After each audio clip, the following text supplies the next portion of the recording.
कहानी की शुरुआत में हम बीसॉक नाम के एक लड़के को देखते हैं जो क्लास में नया आया होता है। टीचर कहती है, ये काफी अच्छा बॉक्सर है, आज से यह तुम्हारी बॉक्सिंग क्लास का नया हेड होगा। सारे स्टूडेंट्स बीसॉक के लिए तालियां बजाने लगते हैं, लेकिन वू सोल जो क्लास का सबसे इंटेलिजेंट लड़का है उसे देखकर जरा भी खुश नहीं होता, क्योंकि पहले वो उसके साथ टेक्निकल स्कूल में पढ़ता था और वहाँ बीसॉक उसे बहुत बुली किया करता था। टीचर के जाते ही बीसॉक अपना असली रंग दिखाना शुरू कर देता है। क्लास के सबसे बड़े बदमाश को पीट कर एक ही दिन में अपना दबदबा बना लिया। फिर वह वू सोल की गर्दन पकड़ लेता है। एक लड़की उसे रोकने की कोशिश करती है, लेकिन बीसॉक उसे थप्पड़ मारकर दूर धकेल देता है। वो घूरते हुए पूछता है, क्या तुम इसकी गर्लफ्रेंड हो जो तुम्हें इसकी इतनी फिक्र हो रही है? अफसोस, मैं लड़कियों पर भी हाथ उठाता हूँ। डर के मारे वू सोल बीसॉक का हाथ पकड़ता है और गिड़गिड़ाकर रुकने की विनती करता है। इससे बीसॉक और भड़क जाता है। वह चिल्लाते हुए कहता है, भूल गया तू मिडिल स्कूल की सीख? और फिर वो वू सोल को बुरी तरह पीटने लगता है। वू सोल बदला लेना चाहता था। उसकी नजर एक पेन पर पड़ी। कांपते हाथों से उसने वह पेन उठा लिया। बीसॉक करीब आकर कहता है, चूजे, तू सिर्फ एक कायर है। अगर तू सच में मर्द होता तो अभी तक मुझ पर हमला कर चुका होता। घबराहट में वू सोल ने पेन उसकी आंख में घुसा दिया। बीसॉक दर्द से चीखने लगा। क्लास के सारे स्टूडेंट्स के होश उड़ गए। वू सोल खुद भी बुरी तरह डर चुका था। इस घटना के बाद वू सोल को कोर्ट में पेश किया गया। कोर्ट ने माना कि वू सोल ने जानबूझकर हथियार का इस्तेमाल किया था और बीसॉक की एक आंख चली गई। इसे सेल्फ डिफेंस नहीं माना गया और उसे 2 साल की जुवेनाइल जेल की सजा सुनाई गई। उसकी माँ रोती रह गई। वू सोल दूसरे कैदियों के साथ बस में बैठने जा रहा था। उसी बस में ज्यूंग नाम का खतरनाक कैदी भी था, जिसके पास कोई भी बैठने की हिम्मत नहीं करता था। वह एक माहिर MMA फाइटर था। वू सोल की सीट एक लड़के ने छीन ली, जिससे उसे उसी खतरनाक कैदी के पास बैठना पड़ा। जेल पहुंचने के बाद गार्ड सभी का सामान जब्त कर लेते हैं। ह्यून नाम का वही कैदी वू सोल से पूछता है, किस केस में आए हो? वू सोल धीरे से कहता है, अटेम्प्टेड मर्डर। ये सुनकर सब सन्न रह जाते हैं। ह्यून तुरंत माफी मांगकर झूठ बोल देता है कि उसका केस भी ऐसा ही है। ह्यून और वू सोल मेंटेनेंस टीम में थे। इस जेल में हर क्रिमिनल ने अपनी अपनी टीम बनाई हुई थी। जब ह्यून बाकी कैदियों से अपना इंट्रोडक्शन देता है तो वह सच कबूल करता है कि वह बस चोरी के केस में आया है। तभी एक सीनियर कैदी जोंग दोनों नए लड़कों को जेल के रूल समझाने लगता है। वह कहता है, यहाँ रैंक लड़ाई से तय होती है। अगर लड़ नहीं सकते तो गायब हो जाओ, वरना मिटा दिए जाओगे। इस वक्त जेल 3 ग्रुप्स में बंटी हुई थी। पहला सेंग हेप, वर्ल्ड जुडो चैंपियन, जिसकी स्किल्स का कोई तोड़ नहीं था। दूसरा वॉन जून, जो गुस्से में शैतान बन जाता था। तीसरा सूंग योंग, छोटा दिखता था लेकिन किसी को भी चूर चूर कर सकता था। ताकत और कंट्रोल हासिल करने के लिए वॉन जून और सूंग योंग ने मिलकर एक चाल चल दी। उन्होंने झूठा झगड़ा किया और सेंग हेप पर हमला करने और स्मोकिंग स्टफ चोरी करने का इल्जाम लगा दिया। नतीजा, सेंग हेप को सॉलिटरी कन्फाइनमेंट में भेज दिया गया और अब जेल की सत्ता सिर्फ 2 ग्रुप्स के हाथ में थी। लेकिन असली सच्चाई कुछ और थी। जेल का असली मालिक वो नहीं थे। असल में एक ऐसा इंसान यहाँ मौजूद था जिसे ये तीनों मिलकर भी नहीं हरा सकते थे। उसका नाम था ज्यूंग। वू सोल अभी तक ज्यूंग के बारे में कुछ नहीं जानता था। ह्यून उसे बताता है, जिसके साथ तुम बस में बैठे थे वही ज्यूंग है। उसने लगातार 3 बार लाइटवेट चैंपियनशिप जीती थी और वह पहला इंसान था जिसने सिर्फ 18 साल की उम्र में वर्ल्ड चैंपियन बनकर इतिहास रच दिया था। लेकिन उस जीत का जश्न मनाने के लिए जब ज्यूंग अपनी माँ और बहन से मिलने पहुंचा तो वहाँ सन्नाटा था। उसकी बहन जमीन पर पड़ी हुई थी। उसका गला कटा हुआ था। पास ही में उसकी माँ की लाश पड़ी थी। यह देखकर ज्यूंग एकदम दहल गया। तभी पीछे से एक मास्क पहने हुए चोर ने रस्सी डालकर उसका गला पकड़ लिया। उन्हें ये नहीं पता था कि वे गलत आदमी से उलझ रहे हैं। ज्यूंग ने उसे जोर से उठाकर टेबल पर पटक दिया और बाकी के 2 चोरों को भी बेरहमी से मार गिराया। लेकिन कोर्ट ने इसे एक्सेसिव सेल्फ डिफेंस माना और ज्यूंग को जेल भेज दिया गया।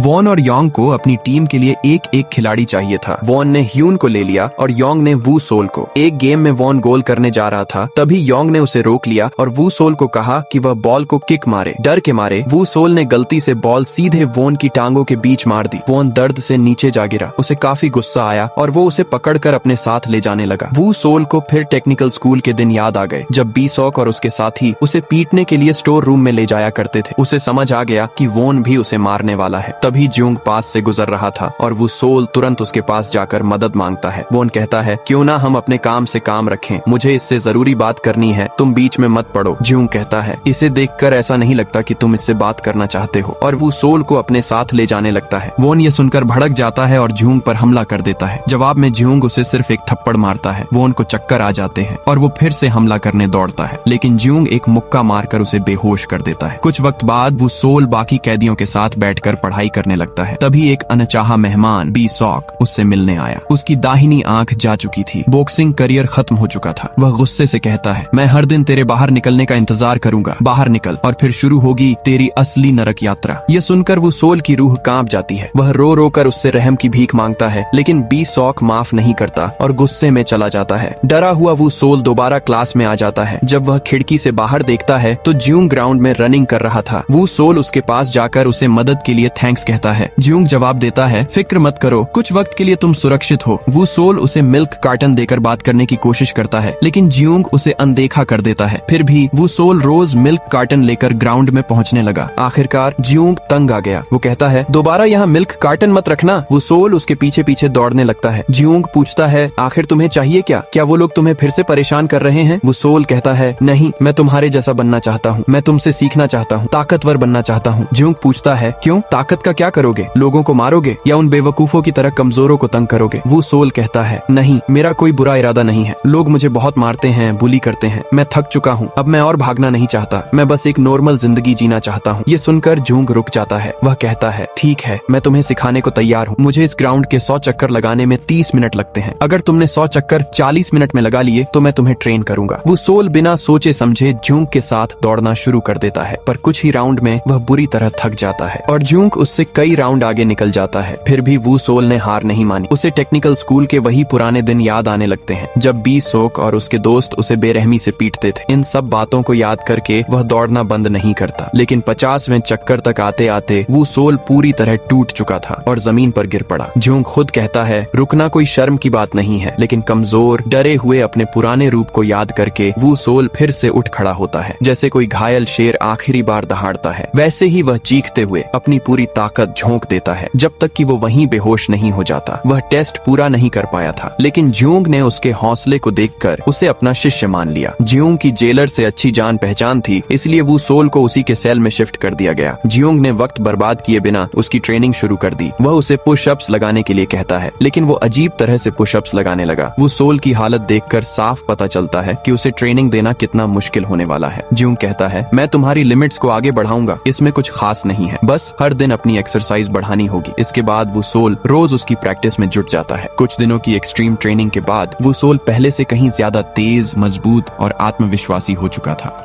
उधर बी सॉक सड़क के बीचों बीच चलता जा रहा था। दो आदमी उसे गाली देकर साइड में होने को कहते हैं। बी सॉक चुपचाप हट जाता है, लेकिन आगे जाकर वह उनकी कार का साइड मिरर तोड़ देता है। गुस्से में दोनों आदमी उस पर हमला करने दौड़ पड़ते हैं, लेकिन बी सॉक ने दोनों को बुरी तरह पीट कर गिरा दिया। उन दोनों का बॉस एक गैंगस्टर था। बी सॉक की फाइटिंग देखकर वह खुश हो जाता है और पूछता है, क्या तुम बॉक्सर हो? अगर मेरे लिए काम करोगे तो काफी फायदा होगा, और वह अपना कार्ड उसे थमा देता है। बी सॉक मना कर देता है और उसे मिडिल फिंगर दिखा देता है। गैंगस्टर मुस्कुराकर कहता है, मुझे पता है तुम्हारी एक आंख खराब है, क्यों ना मैं तुम्हारे दूसरे गाल पर हमला करूं? अगर मेरे थप्पड़ से बच गए तो जाने दूंगा। गुस्से में बी सॉक उस पर हमला करता है, लेकिन गैंगस्टर तेजी से उसके गाल पर थप्पड़ मारता है और उसे जमीन पर गिरा देता है। वह कहता है, अगर तुम मुझसे सीखोगे तो और भी बेहतर बन जाओगे। ज्यादा ताकतवर बनने की चाह में बी सॉक मान जाता है। कुछ वक्त बाद वह गैंगस्टर के ऑफिस पहुंचता है। गार्ड उसे रोकने की कोशिश करते हैं, लेकिन बी सॉक अकेले ही सभी की धुलाई कर देता है। सीनियर गार्ड भी नहीं बचता। ये सब देखकर गैंगस्टर बेहद खुश होता है। इधर जेल में ह्यून वू सोल से कहता है, ठीक है, तुम ट्रेनिंग करके ताकतवर बन गए हो, लेकिन मुझे नहीं लगता कि तुम वोन का सामना कर पाओगे, और जल्द ही ज्यूंग को अडल्ट जेल में शिफ्ट कर दिया जाएगा। उसके बाद तुम्हें वोन से बचाएगा कौन? ये सुनकर वो सोल हैरान रह जाता है। उसे पता ही नहीं था कि ज्यूंग दूसरी जेल में जा रहा है। वह तुरंत उसके पास जाता है और पूछता है, क्या तुम सच में अडल्ट जेल में जाने वाले हो? ज्यूंग कहता है, तुम खुद जानते हो, मैं हमेशा तुम्हारे साथ रहकर तुम्हारी हिफाजत नहीं कर सकता। अब तुम्हें अपनी ट्रेनिंग पर खुद ध्यान देना होगा। इस बीच ह्यून वू सोल की ट्रेनिंग देख रहा था, लेकिन तभी वोन की टीम के कुछ लड़के उसे पकड़ कर ले जाते हैं और पीटने लगते हैं, क्योंकि वह वू सोल को वोन के पास नहीं ले जा पाया था। उधर से वू सोल आ जाता है। वह एक स्टूडेंट पर हमला करता है और ह्यून को बचाकर वहां से बाहर ले जाता है। दोनों स्टूडेंट्स भागकर वोन के पास जाते हैं और उसे सारी बातें बता देते हैं। वोन गुस्से में कहता है, मैं कुछ नहीं जानता, तुम्हें किसी भी तरह उस बेवकूफ को मेरे पास लेकर आना होगा, वरना मैं तुम्हें जिंदा नहीं छोड़ूंगा। दोनों लड़के वू सोल के पास जाकर उसे समझाने भगाने की कोशिश करते हैं। जियोंग उन्हें वहाँ से भगाने ही वाला था, लेकिन वू सोल उसे रोक देता है और उन दोनों के साथ वोन के पास जाने का फैसला करता है। वू सोल वोन के सामने खड़ा होता है और वोन गुस्से से भड़क उठता है। वह वू सोल पर हमला करता है, लेकिन वू सोल उसके हमले से बचकर